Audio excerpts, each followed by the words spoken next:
Hello everyone, welcome to textbook super coaching for bank exams. So guys, ये session starting में बोल रहा हूँ, ये सेशन रिकॉर्डेड एंगल में है। यहाँ पे इस सेशन के अंदर हम लोग आज करंट अफेयर्स नहीं बट लास्ट 6 मंथ्स जो बैंकिंग रिलेटेड करंट अफेयर्स है उसके कुछ एमसीक्यूज आपके साथ डिस्कस करेंगे।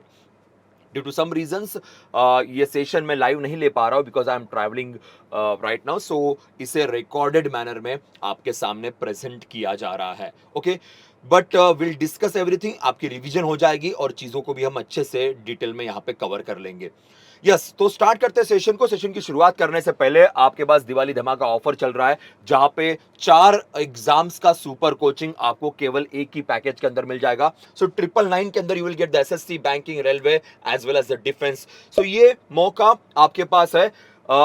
22 अक्टूबर इसकी लास्ट डेट, मींस आज इसकी लास्ट डेट है। तो डोंट मिस द अपॉर्चुनिटी, बहुत बड़ी अपॉर्चुनिटी। अगर आपने ऑलरेडी एनरोल कर लिया होगा तो अपने दोस्तों को भी रेफर कीजिएगा, सबके लिए बेहतरीन होगा।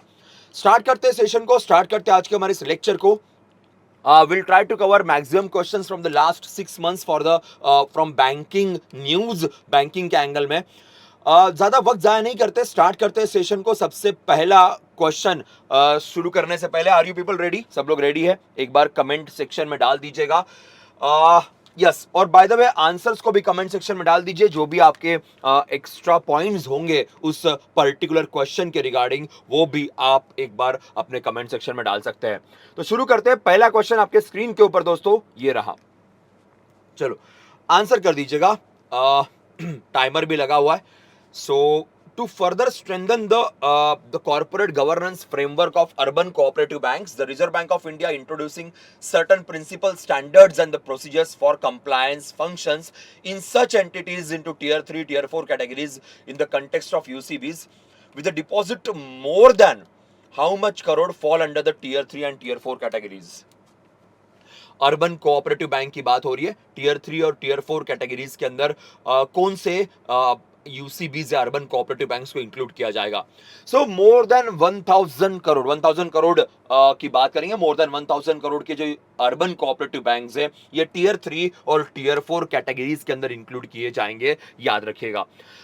यस, जो एनबीएफसीज है उनके लिए भी डिवीजन करके रखा हुआ है। अपर लेयर, वहां पे लेयर एंगल है कि lower level, middle layer, upper layer as well as top layer. तो वहां पे टॉप लेयर नॉर्मली खाली रहेगा। यहाँ पे is depending on the tier 1, tier 2, tier 3 and tier 4। So layer के नाम पे जो क्लासिफिकेशन है it is in the NBFC scenario, और जब कोऑपरेटिव, अर्बन कोऑपरेटिव की बैंक्स करेंगे सो टीयर कैटेगरी में क्लासिफाई किया गया है by Reserve Bank of India.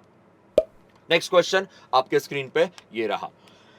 जी हाँ, आंसर कर दीजिएगा। On the occasion of Gandhi Jayanti, which of the following bank announced that it will adopt 30 remote villages across India under ग्राम सेवा प्रोग्राम? 2017 में इसकी शुरुआत की गई थी ग्राम सेवा प्रोग्राम की इस बैंक के द्वारा। इस बैंक का अपना खुद का एक फाउंडेशन है। तो कॉर्पोरेट सोशल रेस्पॉन्सिबिलिटी के अंदर विलेजेस को एडप्ट करके उन्हें डेवलप किया जाता है हर एंगल में, नॉट ओनली बैंकिंग और the financial, education, health, infrastructure development, सारे एंगल में। तो यहां पे आंसर आपका आ जाता है, answer is State bank of India. Haryana, Punjab, Maharashtra, Gujarat, Tamil Nadu as well as West Bengal, यहां के कुछ विलेजेस को जो एस्पिरेशनल डिस्ट्रिक्ट के अंदर विलेजेस है उनको एडप्ट करके डेवलप करने की बात state bank of India, Dinesh खारा सर चेयरमैन है, उनके द्वारा अनाउंस किया गया। Again, this gram seva program is not only about the banking awareness or the banking inclusion or financial inclusion, it is about overall development of that backward village. So फिलहाल aspirational district concept चल रहा है, उसी concept के अंदर के 30 villages को develop करने की बात एसबीआई ने की हुई है। मैं वापस एक बार स्टेट गिनवा देता हूं, पंजाब, हरियाणा, महाराष्ट्र, गुजरात, तमिलनाडु एंड वेस्ट बंगाल, इनकी बात की जा रही है। नेक्स्ट क्वेश्चन आपके स्क्रीन पे ये रहा। Which of the following is also known as the bad bank? किसे बैड बैंक कहते हैं? बहुत ही सिंपल सा क्वेश्चन है, जल्दी से आंसर कर दीजिएगा कि बैड बैंक किसे कहा जाता है। टाइमर चल रहा है, टाइमर का यूज कीजिए। Yes guys, let's see how many of going to answer this question. जी हाँ, बैड बैंक बेसिकली जो बैड लोन्स होते हैं बैंकों के, उससे रिकवर करने के लिए बैड बैंक मदद करेगा। एनपीएस, नॉन परफॉर्मिंग एसेट्स को रिकवर करने के लिए काम करेगा। जी हाँ, आंसर यहां पे आपका बन जाता है NARCL, national asset reconstruction company limited. फिलहाल नटराजन सुंदर सर है जो एनएआरसीएल के हेड है, एनएआरसीएल के इंचार्ज है, याद रखना। National asset reconstruction company limited की यहां पे बात करेंगे। National companies law tribunal, national companies law appellate tribunal, SARFAESI ही तो एक्ट है हमारे पास। सो एनएआरसीएल, एनएआरएलसी नहीं, ये कंफ्यूजन क्रिएट कर सकता है। So NARCL, national asset reconstruction company limited. IDRCL जो क्रिएट किया गया है, आईडीआरसीएल इसको सपोर्टिव एंगल में क्रिएट किया गया है। कई लोग बहुत बार कंफ्यूज होते हैं कि NARCL IDRCL together will be called as a bad bank, ऐसा नहीं है। NARCL itself will be called as a bad bank. IDRCL जो क्रिएट किया गया है वो सपोर्टिव एंगल में क्रिएट किया गया है। नटराजन सुंदर सर इसके हेड है, इसके इंचार्ज है। एनएआरसीएल में 51% शेयर होल्डिंग गवर्नमेंट बैंकों की है एंड 49% शेयर होल्डिंग ये प्राइवेट बैंकों की है। ये भी पॉइंट याद रखिएगा। चलो दोस्तों, नेक्स्ट क्वेश्चन की तरफ जाते हैं। नेक्स्ट क्वेश्चन आपके स्क्रीन पे ये रहा। UCO Bank has received RBI's approval to open a special Vostro account with the Gazprom Bank of Russia for trade settlements in Indian rupees. Which of the following is the correct statement? कौन सा statement correct है? The CEO of the UCO Bank is Soma Prasad. UCO Bank has become the first lender to get the RBI's approval for the rupee trade. UCO Bank headquarters is located in Mumbai. All of the above. So which of the following, and only one and two. So which of the following is true? क्या सही है? जी हाँ, Vostro account की बात करते हैं। Vostro account ये concept बड़ा खूबसूरत सा कंसेप्ट है कि आप इसका आंसर देते रहिए, तब तक हम वॉस्ट्रो अकाउंट के ऊपर बात करेंगे। दोस्तों, जो वॉस्ट्रो अकाउंट की बात करते हैं तो Vostro account is usually having the trade in the rupee. अगर सपोज किसी और कंट्री के बैंक और इंडिया को रूपी में ट्रेड करना होगा तो वॉस्ट्रो अकाउंट क्रिएट करेंगे। अगर उस कंट्री के करेंसी में अगर डील करनी होगी तो नॉस्ट्रो अकाउंट क्रिएट किया जाएगा। So nostro and vostro, so vostro in our currency, nostro in their currency, ये पॉइंट यहां पे याद रखिएगा।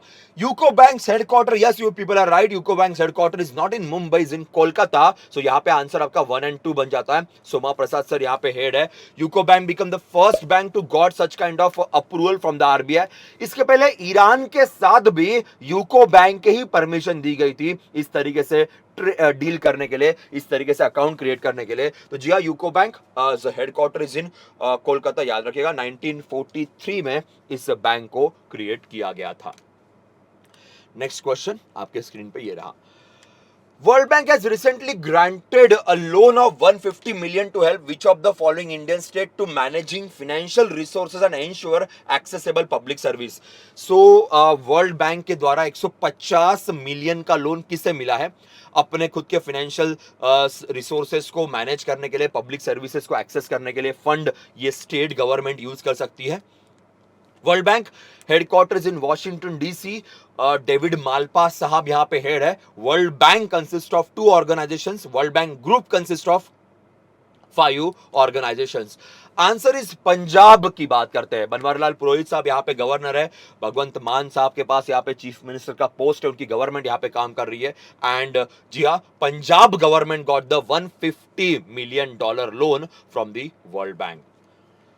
नेक्स्ट क्वेश्चन आपके स्क्रीन पे ये रहा।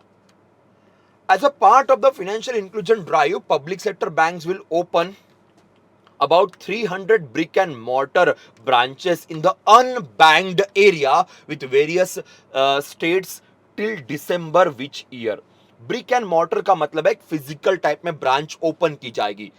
जैसे digital banking units 75 digital banking units create किए गए कि वो भी ब्रिक एंड मॉर्टर ही थे, मींस एक्चुअल में वहां पे रहेगा, वर्चुअली काम नहीं होगा, रहेंगे वो जहां से अवेयरनेस। यहां पे पूरी की पूरी ब्रांच क्रिएट करने की बात हो रही है, not only digital but everything from that branch. तो ऐसे 300 brick and mortar branches public sector बैंकों की क्रिएट की जाएगी बाय द ईयर दिसंबर 2022, इसी साल की बात की जा रही है। सो फाइनेंशियल इंक्लूजन के लिए ये इंपॉर्टेंट ड्राइव होता है। So across India in multiple states it will be created. Next, चलो पढ़िएगा अच्छे से। Reserve Bank of India has raised the minimum capital requirement for setting of the ARCs to how much crore from the existing 100 crore. Now ARCs का जो limit है उसे increase किया गया है. ARC एसेट रिकंस्ट्रक्शन कंपनी, जैसे NARCL है, वो भी एक एसेट रिकंस्ट्रक्शन कंपनी है जो बैड लोन्स को रिकवर करने के लिए काम करती है. But NARCL is created with the help of government of India. जो नॉर्मल ARCs होती है वो कोई भी क्रिएट कर सकता है, कोई एकदम कोई प्राइवेट इंस्टीट्यूशंस या फिर बैंक भी क्रिएट कर सकती है. तो पेड अप कैपिटल जो था पहले 100 करोड़ था, उसे इंक्रीज करके 300 करोड़ कर दिया कि मिनिमम 300 करोड़ का पेड अप कैपिटल होगा तो ही एआरसी को काम करने का परमिशन मिलेगा. रीजन क्या है? Because ARCs are dealing with the bad loans. ARCs bad loans के साथ डील कर रही है, एआरसीज एनपीएस के साथ डील कर रही है, तो ऑब्वियसली यहां पे फोकस देना जरूरी होगा, उनका सेफ्टी सिक्योरिटी देखना जरूरी होगा, और इसी पर्पस के लिए यहां पे 300 करोड़ की बात की गई है. नेक्स्ट नेक्स्ट क्वेश्चन आपके स्क्रीन के ऊपर. House price index was recently released by the Reserve Bank of India based on the data received from 10 major cities. Which of the following city is not a part of house price index? House price index के अंदर कौन सी city नहीं आती? That is a question in front of you.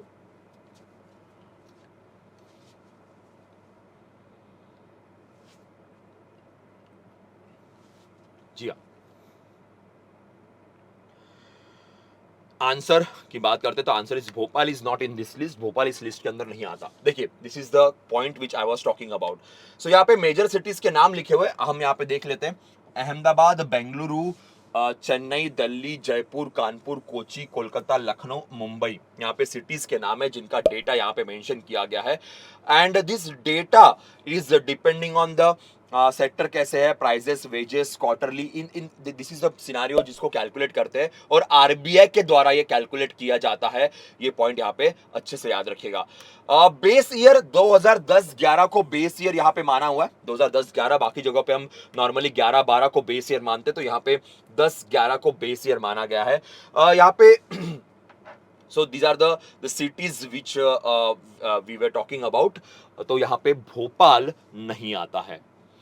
Guys, आगे बढ़ने से पहले text book super coaching में बढ़िया बेहतरीन से ऑफर चल रही है. बैंकिंग में आपको ऑलरेडी पता है कि कंसेप्चुअल वीडियोस अवेलेबल है, लाइव सेशंस अवेलेबल है. You can download the notes, every kind of notes आप डाउनलोड कर सकते हो. किसी भी एग्जाम के लिए आपको केवल एक ही सब्सक्रिप्शन अंदर प्रिपरेशन करने का मौका मिलेगा. हमारी भी फैकल्टीज है जो टेक्स्ट बुक से जुड़ी है. कुछ ऐसी भी फैकल्टीज है जिनके अपने बड़े फेमस कोचिंग इंस्टीट्यूट्स हैं, उनके भी लेक्चर्स आपको यहाँ पे देखने को मिलेंगे.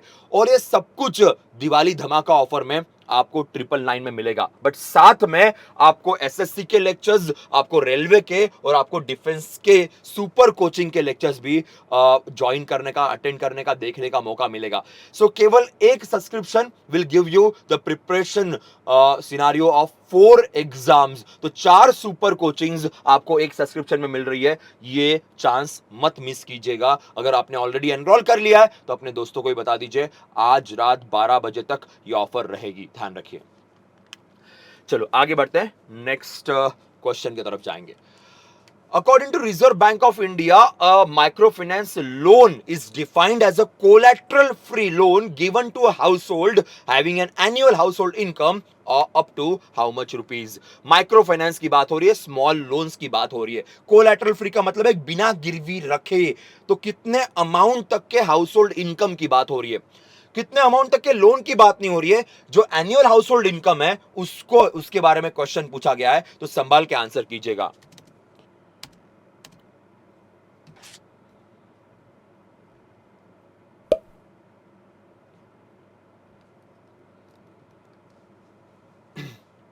जी, आंसर इज 3 लाख. तो अगर annual income up to 3 lakh है तो उससे, तो अगर वहां पे अगर लोन लिया जा रहा है collateral free, then will be called as a micro finance, तो उसे माइक्रो फाइनेंस कहा जाएगा. So it's a new definition given by the Reserve Bank of India. Next question अच्छे से पढ़िएगा. जीवा की बात हो रही है, एग्रो इकोलॉजी बेस्ड प्रोग्राम जीवा. सो जीवा is basically organic agriculture, organic farming को लेके नाबार्ड ने इस कंसेप्ट की शुरुआत की हुई है. तो चलो इसके रिगार्डिंग क्वेश्चन का आंसर कर दीजिए. कितने स्टेट्स यहां पे इन्वॉल्व है?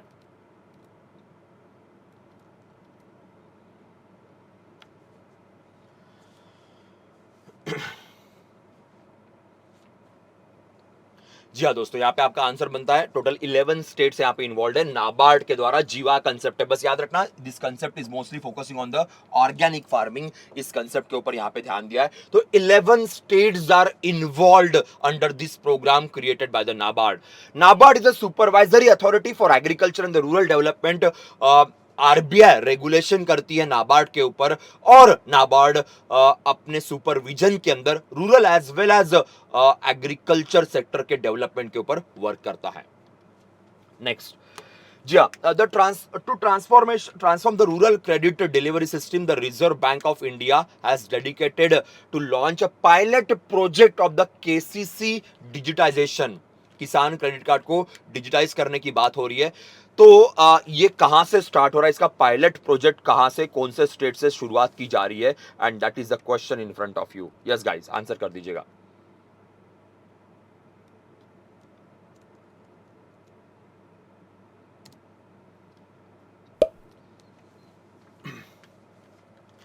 किसान क्रेडिट कार्ड 1998 में शुरू किया गया। आरवी गुप्ता कमेटी के रिकमेंडेशन पे किसान क्रेडिट कार्ड की शुरुआत की गई है।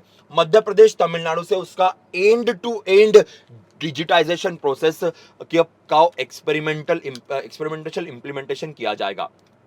देखिए, पायलट बेसिस का मतलब क्या होता है कि पहले फेज में या एक्सपेरिमेंटल बेसिस पे पहले इन 2 स्टेट्स में इंप्लीमेंट करेंगे। कोई भी प्रॉब्लम्स आती है, कोई भी लैक्यूनास आते हैं, कोई भी अगर शॉर्टफॉल्स होते हैं, लूफॉल्स होते हैं, हमें पता चल जाएंगे। तो फिर उसके ऊपर गवर्नमेंट काम कर सकती है कि क्या प्रॉब्लम्स आ रही है, क्या इश्यूज आ रहे हैं। आरबीआई काम कर सकती है क्या प्रॉब्लम्स आ रहे हैं, क्या इश्यूज आ रहे हैं, एंड देन उसका सॉल्यूशन ढूंढते हुए उसको रेस्ट ऑफ द इंडिया में इंप्लीमेंट करेंगे। तो पायलट बेसिस पे, एक्सपेरिमेंटल बेसिस पे मध्य प्रदेश और तमिलनाडु में इसे इंप्लीमेंट किया जा रहा है। किसान क्रेडिट कार्ड का डिजिटाइजेशन ओरिजिनल केसीसी 1998 में आरवी गुप्ता कमेटी के रिकमेंडेशन पे इंप्लीमेंट किया गया। रिसेंटली 2 साल पहले इसको अलाउ किया गया कि fisheries, animal husbandry, dairy industries, जो भी अलाइड होते हैं एग्रीकल्चर को, जो सपोर्टिव होते हैं, वो लोग भी केसीसी का यूज कर सकते हैं। किसान क्रेडिट कार्ड केवल अगर कोई फार्मर लेता है तो केवल एग्रीकल्चर के लिए नहीं, अगर उस फार्मर के हाउस होल्ड के लिए भी पैसों की रिक्वायरमेंट होती है तो किसान क्रेडिट कार्ड में वो भी प्राविधान करके रखा हुआ है कि उसके लिए भी पैसा यूज किया जा सकता है। जी हाँ, ये क्वेश्चन एग्जाम में पूछते हैं कि केसीसी का पैसा केवल एग्रीकल्चर के लिए नहीं, तो अगर फार्मर के हाउस होल्ड रिक्वायरमेंट के लिए मनी की रिक्वायरमेंट होती है तो भी केसीसी का यूज कर सकते हैं, परमिशन होती है। Next, Reserve Bank of India handling the foreign exchange reserves declined to headline foreign exchange reserves declined to how much billion? Month of October का lowest since the October 2020. Now scene ऐसा है कि due to रूपी का value depreciate होते जा रहा है, डॉलर काफी स्ट्रॉन्गर बनते जा रहा है रूपी के कंपैरिजन में। तो इस सिचुएशन में हमारे फॉरेन करेंसी रिजर्व्स कम हो जाएंगे, कोई दोहराए नहीं है। तो फॉरेन करेंसी रिजर्व्स की अगर बात की जाए तो right now Indian foreign currency reserves 553.11, पर ये नंबर चेंज होते रहता है। तो मेरी आपसे गुजारिश होगी, नंबर्स को याद रखने की यहां पे टेंशन मत रखिएगा, बिकॉज नंबर्स ये कम ज्यादा होते रहते हैं, फॉरेन करेंसी रिजर्व्स ऊपर नीचे होते रहते हैं, पर फिलहाल थोड़ा डाउनफॉल ही चल रहा है। बाद में लेट्स सी, जब ये यूक्रेन रशिया का प्रॉब्लम सॉल्व हो जाएगी तो चांसेस बनेंगे कि ये चीजें ऊपर आ जाए। But anyways, foreign currency reserves जो होते हैं उसे RBI foreign currency assets, gold, then SDR special drawing rights and IMF का जो रिजर्व ट्रेंच होता है उसके अंदर मेंटेन करता है। तो 4 तरीके से इसे मेंटेन किया जाएगा। मैक्सिमम जो है वो फॉरेन करेंसी एसेट्स में मेंटेन करता है reserve Bank of India. World में हम लोग 4th रैंक पे आते हैं regarding foreign currency reserves. Yes, rank हमारी फिलहाल बरकरार है, वो चेंज नहीं हुई है, पर रिजर्व्स थोड़े से हमारे कम हो गए हैं। जी, according to the recent report by the State Bank of India, India is set to become uh, how like largest economy by in the world by 2029। चलो बताइए, इंडिया 2029 तक कौन से नंबर की इकोनॉमी बन जाएगी?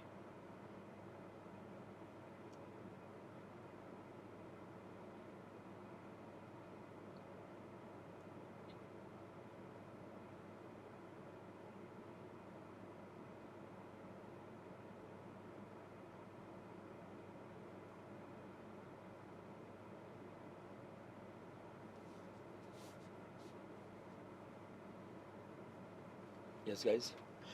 Yes, answer is third. India will become the third largest economy.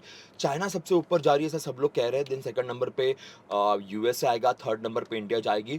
पर chances ऐसे भी है कि हम शायद सबको पीछे भी छोड़ सकते हैं, बट नॉट बाय 2029, बट 2050 तक शायद हम सबको पीछे छोड़ सकते हैं. केवल पॉपुलेशन में नहीं, इकोनॉमी के ग्रोथ में भी, अगर हम मैन्युफैक्चरिंग सेक्टर को सही तरीके से टैप करते हैं. देखिए सीन क्या है कि when it comes to China is very strong with the manufacturing sector, but their service sector is very bad at the same time. In case of India, service sector is very very strong because English speaking population is काफी बेहतरीन तरीके से work कर रहा है. अगर manufacturing को भी पुश करते हैं और चाइना के हाफ लेवल तक भी लेके आते हैं, तो भी हम चाइना को बड़ा स्ट्रॉन्ग कंपटीशन दे सकते हैं. और अगर हमने मैन्युफैक्चरिंग को चाइना से भी स्ट्रॉन्गर बना दिया, then we will be having two major sectors in our country. One is the service sector, जो चाइना को एंटर करना बहुत डिफिकल्ट है, and next is the manufacturing. दोनों सेक्टर्स हमारे पास रहेंगे तो चाइना को भी बीट कर सकते हैं और दुनिया की सबसे बड़ी इकोनॉमी हम लोग बन सकते हैं. बिल्कुल पॉसिबिलिटी है, बस हमें मैन्युफैक्चरिंग के ऊपर सही तरीके से काम करना पड़ेगा. पहला पॉइंट. दूसरा पॉइंट, पॉपुलेशन. चाइना पॉपुलेशन का पीक जो है खत्म हो गया है. Now Indian population peak will be last up to 2070, 2070 तक पॉपुलेशन पीक हमारा रहेगा. मीन सबसे ज्यादा ह्यूमन रिसोर्स हमारे पास रहेंगे. ह्यूमन रिसोर्स का बेहतरीन यूज करके चाइना यहां तक पहुंची है. जापान ने भी एक जमाने में वो अचीव किया था, यूएस ने भी सेम किया था. तो ह्यूमन रिसोर्स बहुत बड़ा रिसोर्स होता है और सबसे ज्यादा दुनिया में हमारे पास है.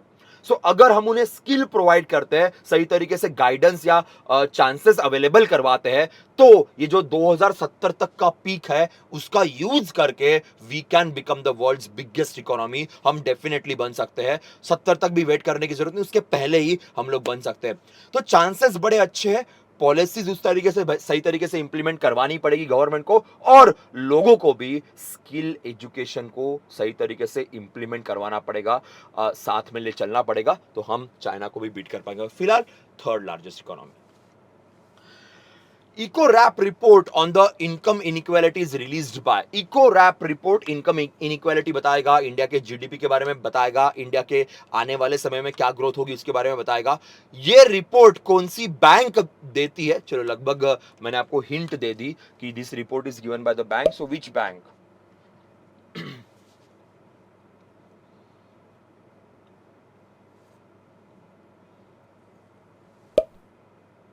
आंसर यहां पे आपका बनता है, जी हाँ, this report is given by SBI, state bank of India. इनके द्वारा ये रिपोर्ट प्रेजेंट किया जाता है. तो this is very famous report, कई बार इसके ऊपर क्वेश्चन पूछा गया है.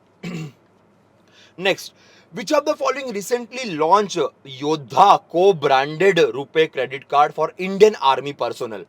रुपे क्रेडिट कार्ड को ब्रांडेड है. को ब्रांडेड का मतलब होता है ऑब्वियसली दो अथॉरिटीज यहां पे इन्वॉल्व होती है. सो इंडियन आर्मी के लिए इसे लॉन्च किया गया है. So Yoddha is the name of this credit card. जी हाँ, आंसर कर दीजिएगा.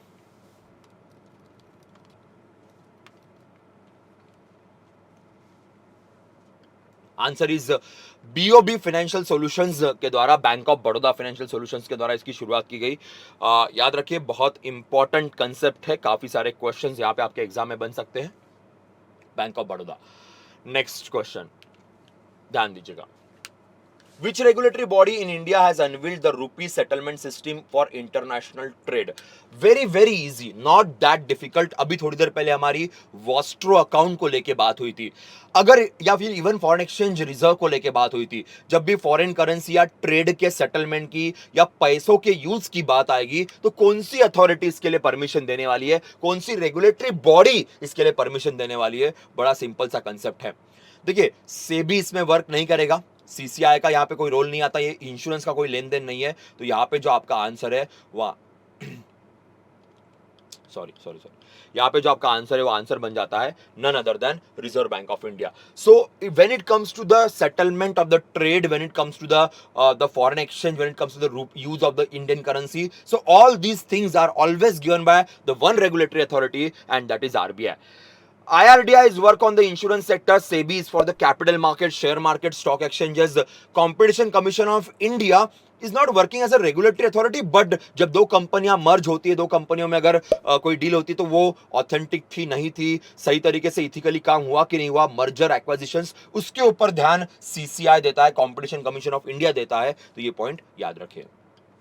Next question, which among the following is the fund manager of प्रधानमंत्री श्रमयोगी मानधन योजना?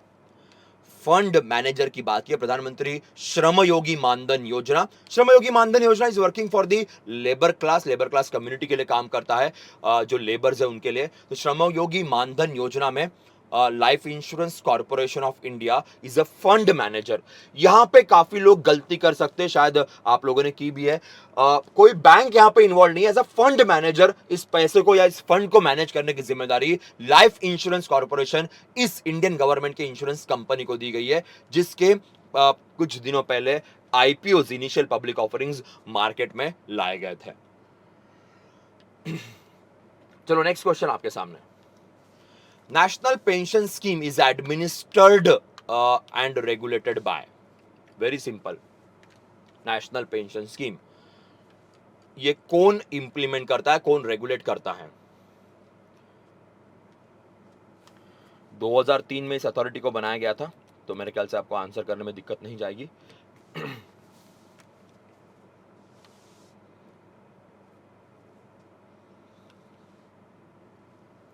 जी हाँ, यहां पे आपका आंसर बनता है PFRDA, pension fund regulatory development authority of India की बात करते हैं, इनके द्वारा इसे इंप्लीमेंट करते हैं। पीएफआरडीए 2003 में वैसे बना, पर 2013 में इसको स्टैट्यूटरी बॉडी में कन्वर्ट करने को किया गया बाय द पार्लियामेंट्री एक्ट।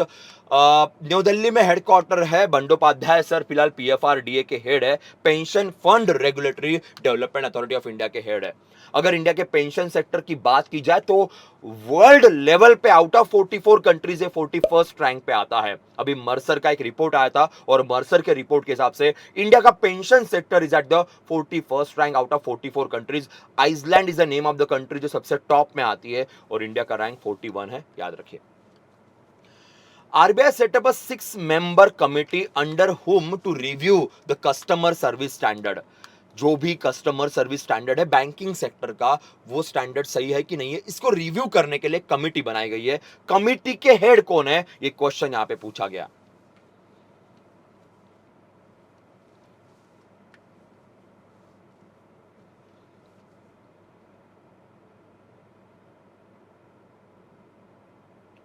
जी हाँ, यहाँ पे आपका आंसर है बीपी कनुंगो सर की बात करते हैं। बीपी कनुंगो सर यहाँ पे हेड है, इंचार्ज है, इनकी कमेटी के अंदर एक काम होगा। तो कस्टमर सर्विस में क्या चेंजेस कर सकते हैं, और अगर प्रॉब्लम्स है तो उनको सॉल्व करने के लिए और क्या चेंजेस हो पाएंगे। Ombudsman, integrated ombudsman already create करके रखा हुआ है, क्या उसको उसके पावर्स में कुछ और चेंजेस कर सकते हैं कस्टमर सर्विस के हिसाब से।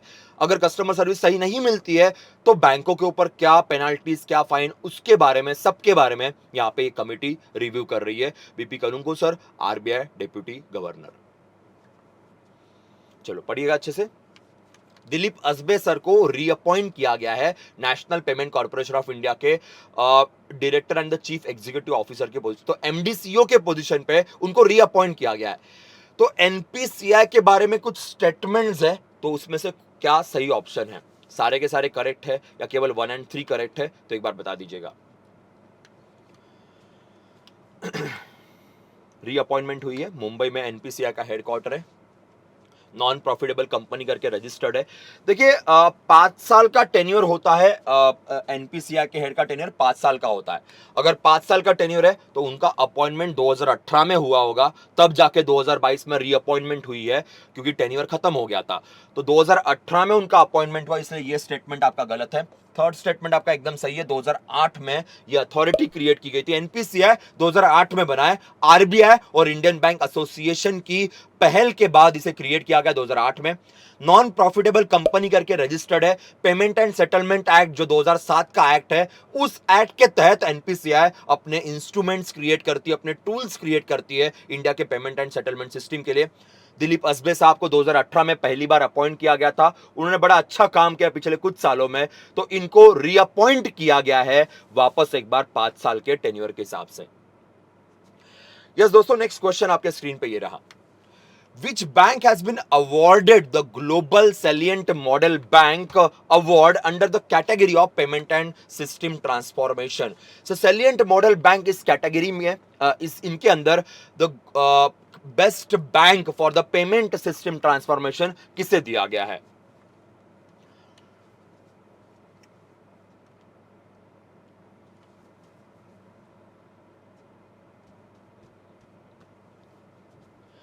जी हाँ, यहाँ पे आपका आंसर बन जाता है इंडसइंड बैंक की बात करते हैं। 1994 में इंडसइंड बैंक क्रिएट किया गया। सुमन कथपलिया सर इसके हेड है।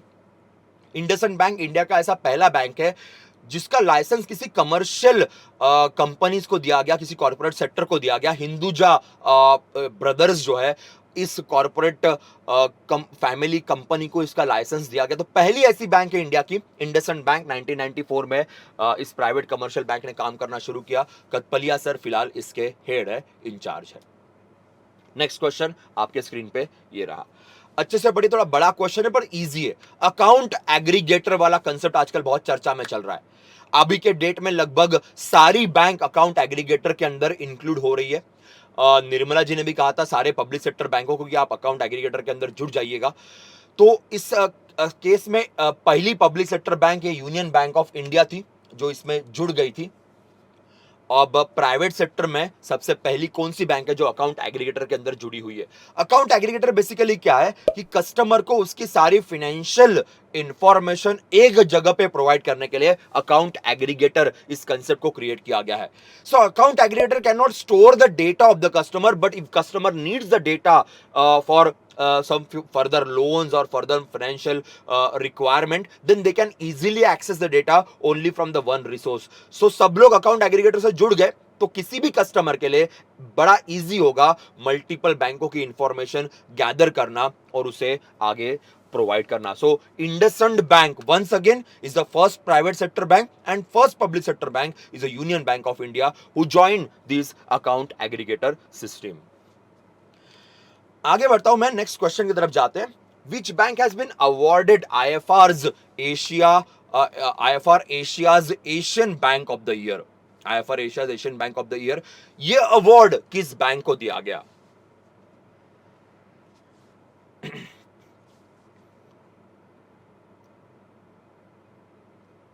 जी हाँ,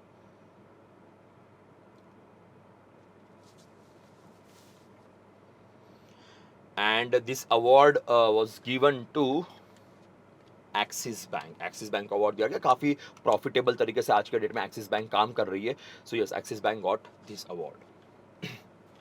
चलो, which bank has launched the personal loan product Express Credit for the salaried customers on its digital banking platform? Express Credit, अगर जल्द से जल्द आपको लोन चाहिए तो एक कंसेप्ट की शुरुआत की गई है सैलराइड अकाउंट्स जिनके हैं उनके लिए। बहुत बार होता है कंपनीज के या ऑफिसर्स के सैलरी अकाउंट्स होते हैं, तो अगर आपका ऐसा अकाउंट है तो आपको इमीडिएट एक्सप्रेस क्रेडिट प्रोवाइड करेंगे। अभी त्योहार का सीजन चल रहा है, ऐसे वक्त में लिक्विडिटी की रिक्वायरमेंट होती है फैमिली के लिए, एंड फॉर दैट रीजन ये कंसेप्ट की शुरुआत की गई है। And this concept is been started by state bank of India, SBI ने इस कंसेप्ट की शुरुआत की है। नॉर्मली इन कंसेप्ट्स में प्राइवेट बैंक्स बहुत ज्यादा तेज होती है, बहुत फास्ट होती है, बट SBI भी किसी से कम नहीं है, वो भी काफी बेहतरीन तरीके से आजकल प्रोडक्ट्स को लॉन्च कर रही है। नेक्स्ट, चलो बड़ा सिंपल सा क्वेश्चन है। Which bank has become the first Japanese bank to obtain approval for opening a branch at Gujarat International Financial Tech City, gift city की बात हो रही है। तो जापान की बैंक है जिसने यहाँ पे अपना ब्रांच ओपन किया। ये बैंक वैसे इंडिया में काफी सालों से वर्क कर रही है, मुंबई में इनका मेन ऑफिस था, बट अभी gift city international financial service centre वहां पे क्रिएट किया गया है और गिफ्ट सिटी गुजरात गांधीनगर के पास है।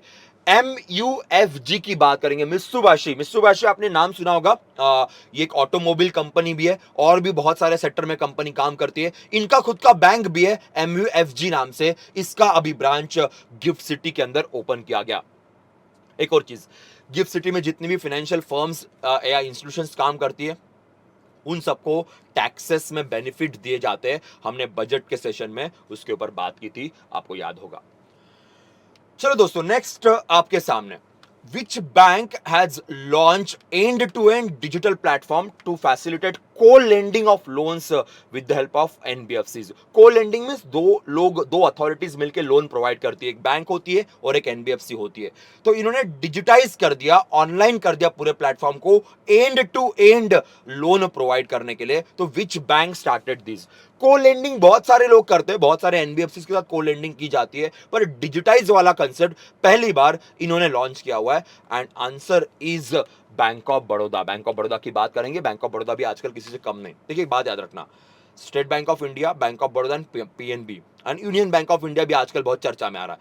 ये चार पब्लिक सेक्टर बैंक्स काफी ज्यादा ताबड़तोड़ तरीके से बेहतरीन वर्क कर रही है और धीरे धीरे बैंक ऑफ महाराष्ट्र का भी नाम यहां पे काफी आगे आ रहा है। देखिए पब्लिक सेक्टर बैंक्स, अगर 12 की 12 पब्लिक सेक्टर बैंक्स बड़े ताबड़तोड़ तरीके से काम करती है तो अच्छी बात है, पॉजिटिव न्यूज है, बेहतरीन हो जाएगा। हम वही चाहते हैं कि सारी बैंक सही तरीके से काम करे। तो गवर्नमेंट बैंकों की एग्जाम देने वाले स्टूडेंट्स के लिए भी अच्छा है, बिकॉज फिर अगर ये सारी बैंक्स अच्छा काम करेगी, प्रॉफिटेबल बनेगी, तो फिर क्यों प्राइवेटाइज करना, क्यों किसी के साथ मर्ज करना है, सब सही तरीके से वर्क करेंगे। तो ये इंस्पिरेशन बाकी भी बैंकों ने लेना जरूरी रहेगा। लास्ट के दो क्वेश्चंस लेते हैं, then will stop. Okay, by the way कल आपके सामने एक सेशन आएगा जो रहेगा बजट वाला। हमारे काफी सारे दोस्त हैं जिनका बजट का प्रिपरेशन नहीं हो पाया था या जिनको रिवीजन के लिए बजट चाहिए, तो हम बजट के क्वेश्चंस आपके लिए कल के सेशन में डिस्कस करेंगे। कल सुबह 7 बजे, संडे है I know that, but still कल सुबह 7 बजे वो सेशन आपके लिए रहेगा।